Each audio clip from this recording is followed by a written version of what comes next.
তো hello guys, সব কেমন আছো? আশা করি সবাই ভালো আছো, আর আমরাও প্রচুর ভালো আছি। কিন্তু প্রচুর গরম পড়ে গেছে দিল্লিতে, সত্যি বলছি বন্ধুরা, এত গরম পড়ে গেছে। দিল্লিতে কালকে এত হারে প্রচুর হারে গরম ছিল। তো গরমের চক্করে আমরা প্রচুর কষ্ট পেয়েছি এত গরমে। আর হসপিটালেতেও তবু দেখো, শরীর খারাপ হলে হসপিটালে তো যেতেই হবে। মেয়েরও শরীর খারাপ ছিল, আর আমার হাতে অনেক দিন ভোর যন্ত্রণা হচ্ছে। ডাক্তার দেখিয়েছি, অনেক কিছু টেস্ট ওগারা করিয়েছি, কিন্তু কিছু বার হয়নি, তবু যন্ত্রণা হতো কাঁটে কাঁটে। তো ওই জন্য আমার জন্যও একটু দেখিয়ে এসেছিলাম। আমিও ডাক্তার দেখিয়েছি, আমারও ওষুধপালা দিয়েছে। মেয়ের কিন্তু চশমা লাগবে ওই জন্য। আর এখানে যেতে যেতে যারা দেখো রিক্সা চালায়, তাদের প্রচুর কষ্ট।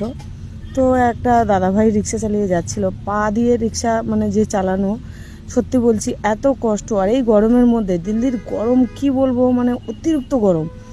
তো দাদাভাই দেখো এই মানে পা দিয়ে এক্ষুনি বলবে যে আমি সাইড নিচ্ছি।